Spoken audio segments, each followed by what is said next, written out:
aparecendo, mas agora acho que vai ver só a gravação. Pronto. Tá, então vamos lá. Qual é a grande questão da gente estudar gênero nessa perspectiva que a gente precisa? A gente bate o olho numa questão como essa, em 2015.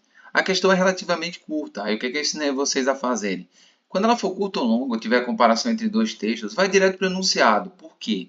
Para você ver o que é que a questão quer de você. E aí sua visão já fica focada no que interessa. Você já poupa o trabalho de ter que ler novamente para entender alguma coisa. Então, o enunciado está aqui, ó, ele é extenso. Veja bem. A biografia, então, cara, não preciso tentar entender qual é o gênero, a própria questão já me disse qual é o gênero. A biografia é um gênero textual que descreve a trajetória de determinado indivíduo, evidenciando sua singularidade. E aí é que está a questão, quando ele vai soltando pistas assim, ó, evidenciando sua singularidade. Então, especificamente, eu vou mostrar notoriedade acerca daquela pessoa.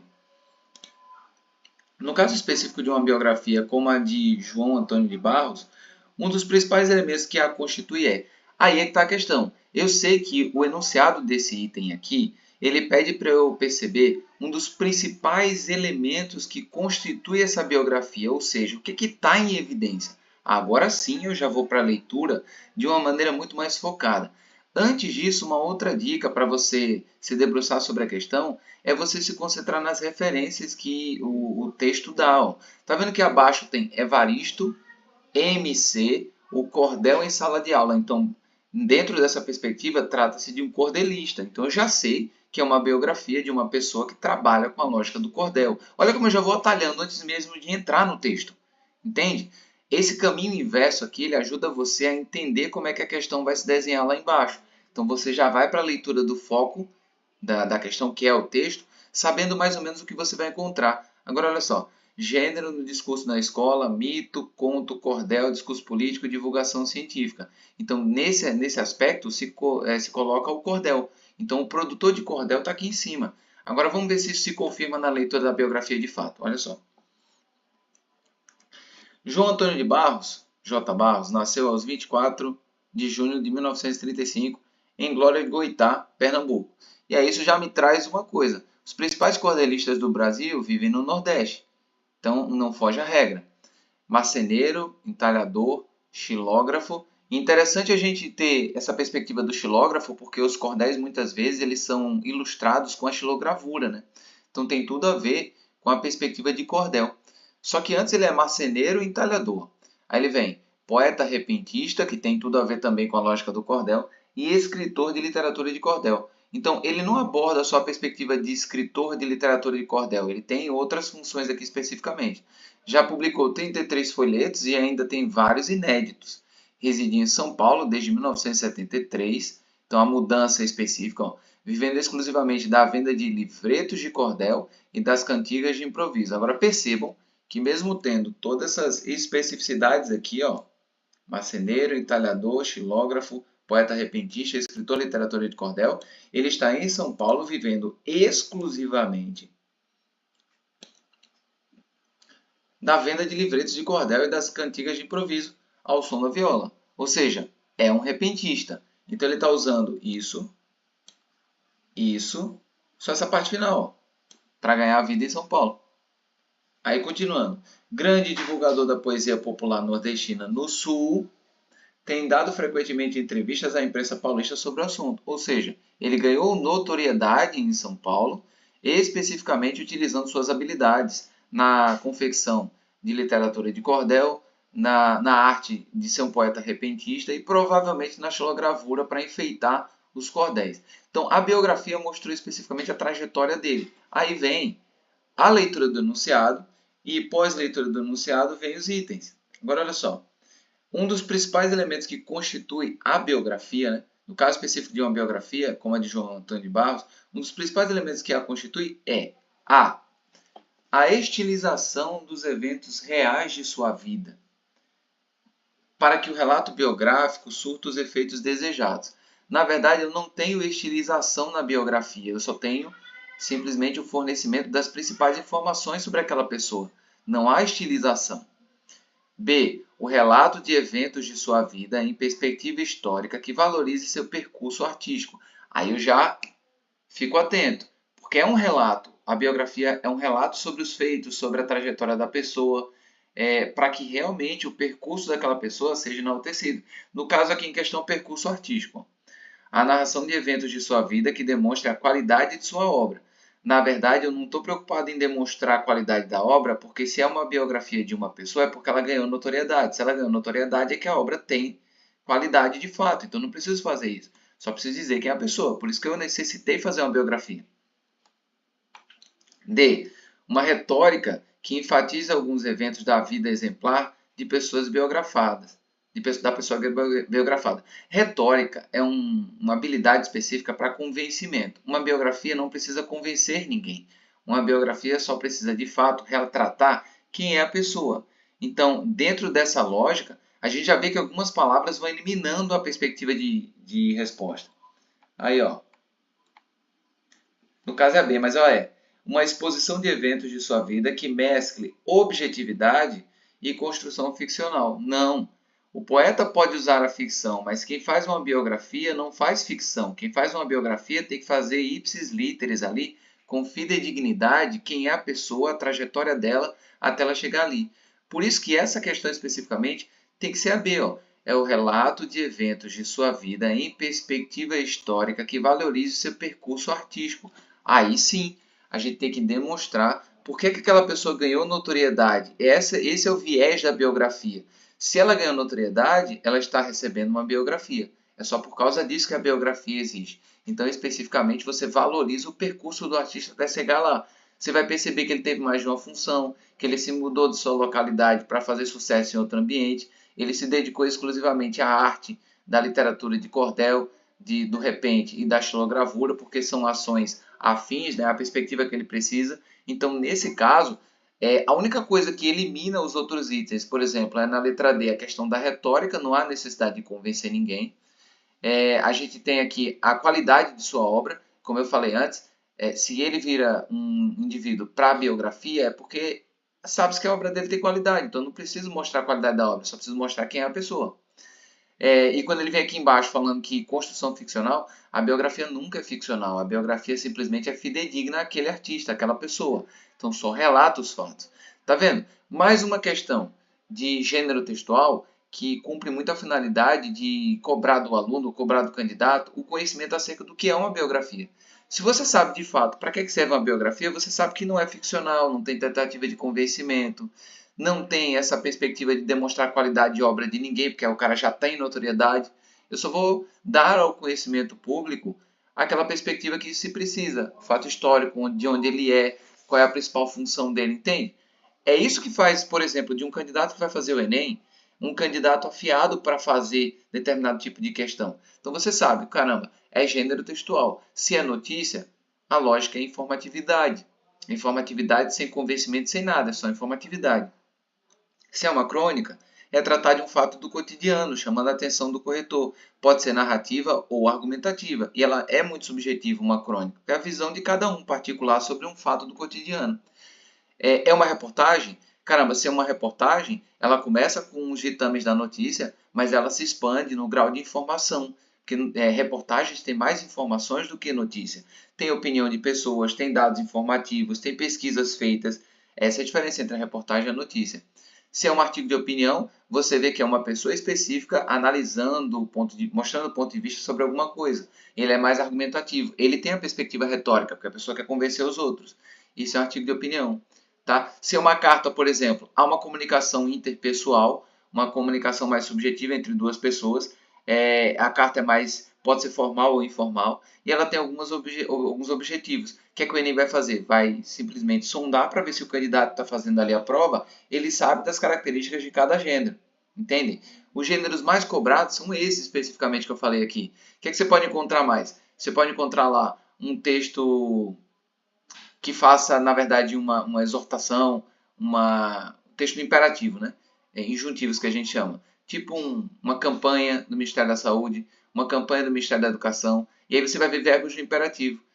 Faça, limpe, lave as mãos, faça isso, faça aquilo. Por quê? Porque tem mais o caráter de campanha, né? Uma orientação. Então, cada gênero tem a sua perspectiva. Quando você vê aqui no enunciado biografia, Aí você já, se você conhece uma biografia, você sabe do que trata. Ela vai dar ao conhecimento público as informações especificamente relativas àquela pessoa.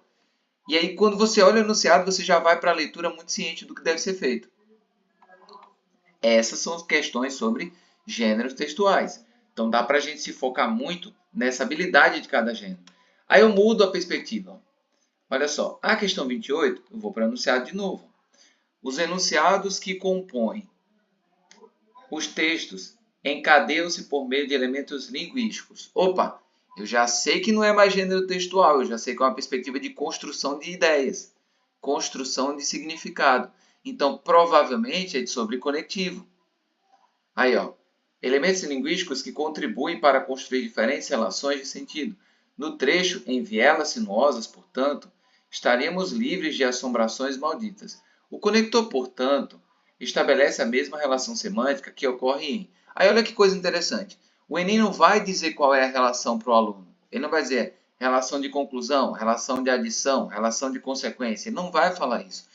Ele, nessa questão, ele vai jogar outros casos para ver se você consegue detectar a mesma ideia que está lá. Se você não sabe qual é a ideia que está lá, você não vai detectar a informação correta.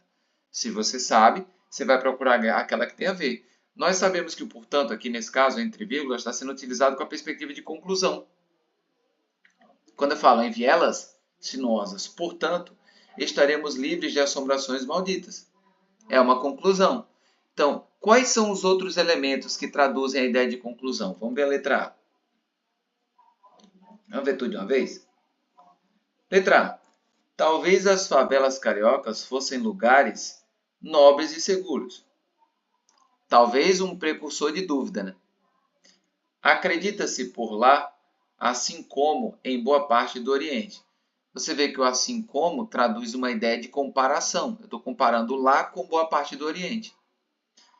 Elas podem ser também solução para uma série de desafios das cidades hoje. O também é um termo somatório, inclusivo. Então, aqui já é a ideia de adição.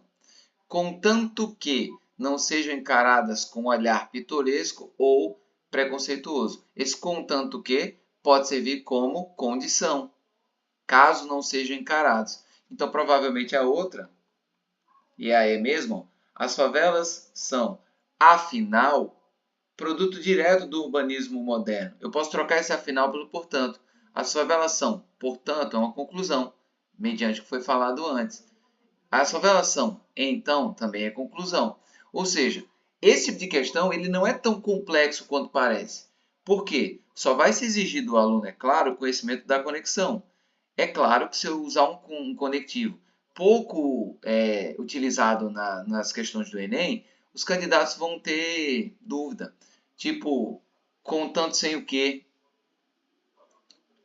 Aí já muda a figura, né? Contanto haja a perspectiva que ele pode ter uma ideia adversativa. O I, com a perspectiva de soma e a perspectiva de adversidade, quando ele tem vírgula antes. Então, essas coisas, essas nuances vão ter que ser comparados para que os alunos demonstrem conhecimento específico sobre isso. Entendem? Então, primeira questão sobre gênero, segunda questão sobre conexão. O Enem trabalha dessa forma a conexão, assim como trabalha gênero daquele jeito lá atrás. Aí vem mais outra questão aqui, ó. Funções da linguagem novamente. Só que vejam a diferença daquele tipo de função da linguagem que a gente viu na última análise para esse aqui, ó. Veja bem, lembram-se que quando eu falei de análise das funções da linguagem, quem determina a função é o emissor, porque só ele pode mostrar a intenção do que ele está falando. Ele pode se concentrar nele mesmo, mostrando suas emoções, seus sentimentos para as outras pessoas. Ele pode se concentrar em trabalhar a mensagem no som, na imagem, no sentido, trabalhando sonoridade, trabalhando significado, trabalhando a imagem da informação que ele quer passar. Ele pode se concentrar em tentar convencer o receptor da mensagem, e a função é conativa, está tentando convencer alguém. Ele pode se concentrar só na perspectiva de informar as pessoas, tipo notícia, notícia informa, e aí ele está concentrado no referente, só em passar informação.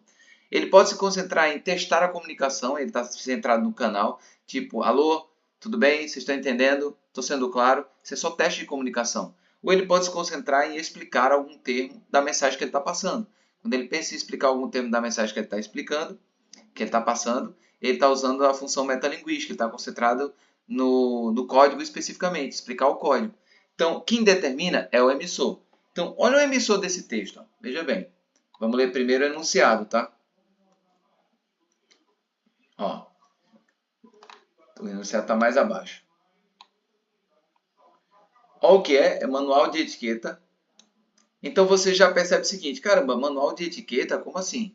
Está ensinando as pessoas a fazerem alguma coisa? Será que tem a lógica injuntiva? Vamos ver. O texto tem objetivo educativo. Nesse sentido, além do foco no interlocutor, opa, olha lá, ó o que a questão está trazendo. Nesse sentido, além do foco no interlocutor, lembra que eu falei que quem determina a função da linguagem é o emissor? Se o emissor está concentrado no interlocutor, será que ele está tentando convencer o interlocutor a alguma coisa? Se for, é função apelativa ou conativa.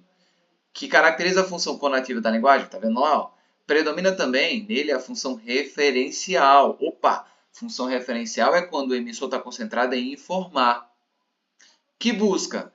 Caramba, só com esse conhecimento, será que eu consigo responder a questão? Olha lá. Se é função referencial. E ele está perguntando no que consiste a função referencial. Letra A. Despertar no leitor sentimentos de amor pela natureza? Não, aí seria uma tentativa de convencimento. Então não é a A. Informar ao leitor sobre as consequências da destinação inadequada do lixo. Eu não li o texto ainda, né?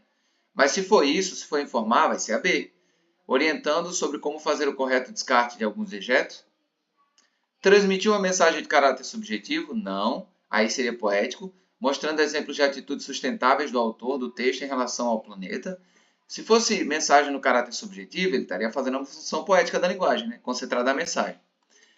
Estabelecer uma comunicação com o leitor, procurando certificar-se de que a mensagem sobre ações de sustentabilidade está sendo compreendida. Não. Se ele está procurando se concentrar em saber se a mensagem está sendo compreendida, então ele está testando a comunicação. Se ele está testando a comunicação, ele está concentrado no canal de comunicação. Então é função fática. Tudo tem a ver com o emissor, tá vendo? Isso é questão do Enem. E a E é explorar o uso da linguagem, conceituando detalhadamente os termos utilizados de forma a proporcionar melhor compreensão do texto.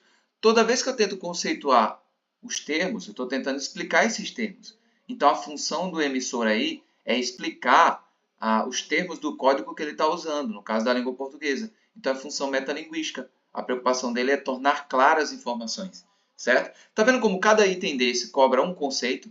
Pelo conceito que a gente está vendo, a resposta é a B. Porque a função referencial informa. Letra B. Está vendo que eu nem precisei para o texto, pessoal? Só com o entendimento dos conceitos sobre funções da linguagem, você consegue responder a questão. Olha o tamanho do texto. Olha aí. Veja o título. 14 coisas que você não deve jogar na privada, nem no ralo. Elas poluem rios, lagos e mares, o que contamina o ambiente e os animais. Também deixa mais difícil obter a água que nós mesmos usaremos. Alguns produtos podem causar entupimentos. Cotonete fio dental, medicamento preservativo, óleo de cozinha, ponta de cigarro, poeira de varrição de casa, fio de cabelo e pelo de animais, tinta que não seja à base de água, querosene e gasolina solvente thinner. Ou seja, basicamente, ele está informando ao leitor quais são os elementos que podem causar entupimentos. Isso é puramente referencial. É como uma notícia que informa alguma coisa. Esse texto está informando alguma coisa. Embora não seja uma notícia, ele cumpre a finalidade de se concentrar no assunto. Ele passa o assunto ao leitor. Então, nesse sentido, a função estabelecida tem que ser a da letra B. Informar o leitor sobre as consequências da destinação inadequada do lixo. Mas aí é que está o barato da questão. Se a pessoa vai para o Enem treinado no conceito, ele não precisa nem ler o texto se a questão permitir. Entende? Só com o conceito que eu passei para vocês, vocês conseguiriam resolver essa questão. Qual é o conceito, Diego? É entender que as funções da linguagem são, de fato, caracterizadas pelo emissor. É ele quem determina qual é a intenção. Se a intenção é falar sobre as emoções dele, se a intenção é trabalhar a mensagem, se a intenção é convencer o receptor, se a intenção é só informar, se a intenção é testar a comunicação, ou se a intenção é explicar o código que ele está usando. Toda vez que você entende isso, você mata a função da linguagem. Rápido desse jeito, tá? Esse tipo de situação é que eu quero que vocês envolvam. Olha só, traz um poema na questão 40 do Enem Digital e ele faz isso aí, ó. No texto, predomina a função poética da linguagem, pois ele registra uma visão imaginária e singularizada de mundo, construída por meio do trabalho estético da linguagem. Ou seja, lembra que eu falei na aula passada sobre figuras de linguagem e funções da linguagem? Eu estou falando que a função poética ela trabalha junto das figuras de linguagem que mostram uma visão particular da pessoa. Eu falei para vocês também que a lógica de raciocínio das figuras de linguagem é mostrar, atingir a perspectiva da pessoa, entende? Mexer com a perspectiva, mexer com a percepção. Uma coisa é eu falar assim, isso é um quadro, outra coisa totalmente diferente é falar, isso é uma janela de perspectivas, de sonhos. Tá vendo como eu já mudo a percepção? Eu faço vocês perceberem de maneira diferente aquilo. Eu dou mais significado ao termo. Isso é figura de linguagem. Então, quando eu estou falando da função poética, eu estou falando de uma função específica que mostra especificamente a visão singular da pessoa. Uma visão particular que ela tem de mundo. Aí, olha só o poema. Veja o que é singular. As cartas de amor deveriam ser fechadas com a língua. Ou seja, já é uma visão própria. Beijadas antes de enviadas. Sopradas, respiradas. O esforço do pulmão, capturado pelo envelope. A letra tremendo como uma pálpebra. Não a cola isenta, neutra, mas a espuma, a gentileza. A gripe, o contágio. Porque a saliva acalma o machucado. As cartas de amor deveriam ser abertas com os dentes. Ou seja, é uma visão particular dessa pessoa que está fazendo o poema acerca de como as cartas devem ser enviadas. E aí vem a questão, por isso que é a função poética. Né? Olha só. A função conativa também contribui para esse trabalho na medida em que o enunciador procura. Veja bem, novamente, conceito. Se eu sei que na visão poética eu estou passando uma visão particular de quem está fazendo a poesia, na função conativa eu estou tentando convencer a pessoa. Entende? Então, olha os itens. O enunciador procura na função conativa, né? Influenciar o leitor em relação aos sentimentos provocados por uma carta de amor por meio de opiniões pessoais. Definir com objetividade o sentimento amoroso e a importância das cartas de amor. Alertar para consequências perigosas advindas de mensagens amorosas. Esclarecer como devem ser escritas as mensagens sentimentais nas cartas de amor. Produzir uma visão ficcional do sentimento amoroso presente em cartas de amor. Qual vocês marcariam mediante esses conceitos que eu estou mostrando? Eu eliminaria C e a D, né? Aí depois eu ia para as outras. Porque alertar, produzir, a gente tira, né? Esclarecer, definir ou influenciar? Ou alertar ou influenciar, eu acho. Tá, então vamos lá. Alertar para as consequências perigosas advindas de mensagens amorosas tem o cunho de convencimento? Ou influenciar o leitor tem mais cunho de persuasão, de convencimento? Influenciar é melhor. Então, dentro do conceito de função conativa, naturalmente a pessoa buscaria a letra A. E é exatamente a resposta. Entende? Só pelo conceito vocês conseguem se livrar de algumas questões. É isso que eu estou dizendo. Agora, o conceito tem que ser bem entendido. Quando a gente fala, na função da linguagem, o emissor tem certas habilidades e certos objetivos. Ele que vai dizer se ele está concentrado nas suas próprias emoções, função emotiva. No trabalho com a mensagem, função poética. No convencimento, função conativa ou apelativa. Na informação, função referencial. No teste do canal, da comunicação, função fática. Ou no esclarecimento dos termos, função metalinguística. É ele quem decide. Ele quem vai dizer, quando você olhar um texto que vê, caramba, está tentando influenciar as pessoas aqui, como as pessoas devem enviar as cartas. Ele está tentando influenciar. Então, ele está tentando convencer. Certo? Então, entre alertar e influenciar, alertar eu posso estar na linha do referencial, informar a sociedade. Eu estou alertando, eu estou informando. E aí seria função referencial. Quando ele fala influenciar o leitor, é uma tentativa de convencimento. Tentativa de conhecimento, ele está concentrado no receptor. Então, é função conativa. É o que a questão pede.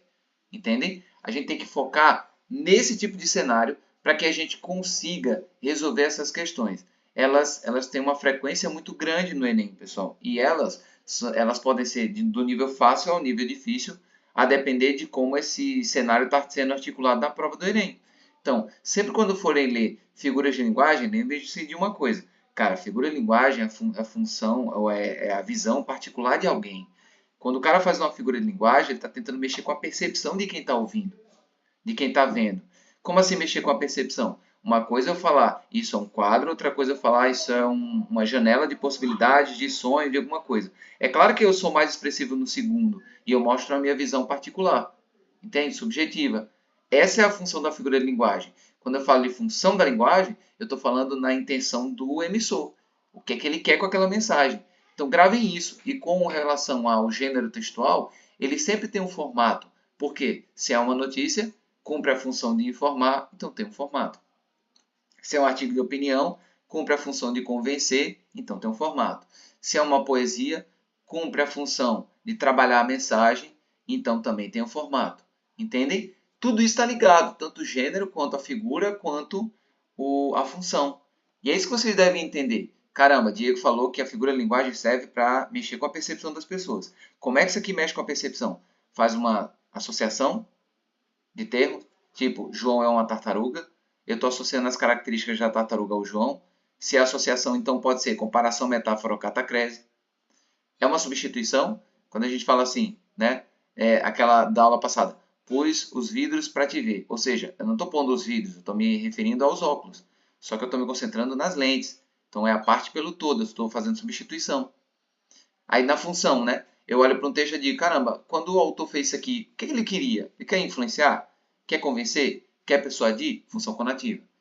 Ele quer explicar termos do que ele está falando? Então, função metalinguística. Ele está testando a comunicação, está vendo se há uma comunicação entre ele e o emissor? Função fática, concentrado no canal. Ah, ele quer só informar? Ele está informando o ouvinte ou o leitor especificamente por meio da notícia? Então, função referencial. Ah, ele está falando sobre suas emoções aqui, quer mostrar a sua subjetividade, como ele vê as coisas e pronto? Função emotiva, concentrada no emissor. É essa lógica que você tem que usar para resolver esse tipo de questão. Então, sempre que visualizar uma questão assim, começa a entender. Eu estou falando de figura de linguagem, então é mudança de percepção. Como é que ele está tentando mudar a percepção das pessoas? Está substituindo? Está associando? Está exagerando? Está abrandando a informação, eufemismo, né? Está colocando contraste, antítese. Ele está repetindo muita informação, né? Porque a repetição pode ser o polissíndeto. Ele está fazendo inversão de termos, então pode ser o hipérbato. Isso tudo vai desde o cenário de você compreender até o cenário de você analisar. É o que o Enem está cobrando nesse tipo de questão. Percebam que todas essas questões aqui são questões do Enem. Enem 2020. Está muito próximo. Joga um poema e trabalha o conceito. E aí quem não sabe do conceito vai tentar, pela decoreba da sala de aula, especificamente, falar sobre as funções da linguagem e não entende o que é a essência de cada coisa, função, figura ou gênero, ele nunca acerta. Por quê? Porque ele não sabe de fato o que é que o corretor pode cobrar ali, o que é que a questão pode cobrar. E de cara, ele trouxe duas funções aqui, ó. Ele trouxe a função, aqui a primeira, poética, que é a intenção do emissor é simplesmente trabalhar a mensagem, e trouxe a função conativa, cuja função ou a intenção do emissor é convencer alguém de alguma coisa. Eu sei disso, eu mato a questão. Entende? A dúvida que teve aqui foi alertar ou influenciar. Qual dos dois é mais convencedor, influenciável? Então, cara, se é influenciar, letra A. Persuasivo, né? Digamos. Qual dos dois é mais persuasivo? A letra A. Alertar pode estar só informando de alguma coisa. Quando você fala o buraco, você está informando a pessoa que tem um buraco ali. Você não está tentando convencê-la de alguma coisa, só informação. Entende? Então, gravem isso, pessoal. E sempre que estiver analisando uma questão do Enem, pensem nisso que eu falei aqui. É claro que eu estou fragmentando essas questões para isso fazer mais sentido para vocês na hora da prova. Entende? Então, são blocos de questões para que vocês saibam como se virar diante dessas questões. Tranquilo? Tem que ser assim. Se eu apresentar tudo de uma vez, pessoal, vocês vão embaralhar a informação. Tá vendo como eu já fiz um reforço de figura e de funções da aula passada? Fiz um reforço na questão do gênero textual. Aí, no próximo bloco de questões, a gente já vai ver nessa sexta agora, eu vou falar sobre o conteúdo teórico de literatura. Entende? Aí já são escolas, já são a relação lógica, que muitas vezes não precisa nem saber do conteúdo, é só na interpretação, você já mata a questão. Aí vocês vão fechar o ciclo de questões de linguagem no Enem. Beleza? Ficou claro isso? Sim, sim. Mostra a letra E, por favor, Igor. Ah, Aí, beleza. Vou colocar aqui. Aí, ó. visão ficcional. Eu acho essa letra E ia ser um distrator. Muita gente ia marcar, né? Isso. Porque, ó, quando ele fala produzir uma visão ficcional do sentimento amoroso presente em cartas de amor, qual é o problema? Quando ele fala produzir uma visão ficcional do sentimento amoroso presente em cartas de amor, ele está se concentrando especificamente na subjetividade dele. Então seria uma função emotiva. Entende? Não tem a relação de convencimento, tem só a relação de exposição da maneira como ele enxerga as coisas aqui, do que ele entende ser sentimento amoroso. Então é função emotiva, ele está concentrado na maneira como ele sente as coisas que quer passar isso. Entende? É por isso que elimina-se a letra E. Quando ele fala em esclarecer como devem ser escritas as mensagens sentimentais nas cartas de amor, ele pode estar simplesmente usando uma função metalinguagem, da metalinguística. Né? Alertar, função referencial, ele está informando.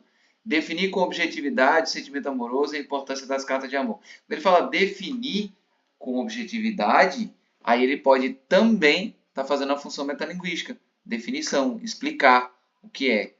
Ou seja, a única que sobra é influenciar, porque está mais ligada com a lógica da persuasão.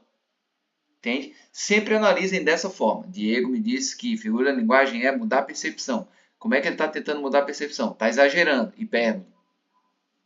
Está abrandando a informação. Não quer dizer que a pessoa morreu. Diz que a pessoa foi ter com Deus, por exemplo. Está abrandando o termo. Então, eufemismo. Entende? É mais por como ele está tentando mudar a percepção das pessoas. E aí vocês abordam da maneira correta. Beleza? Só parar aqui para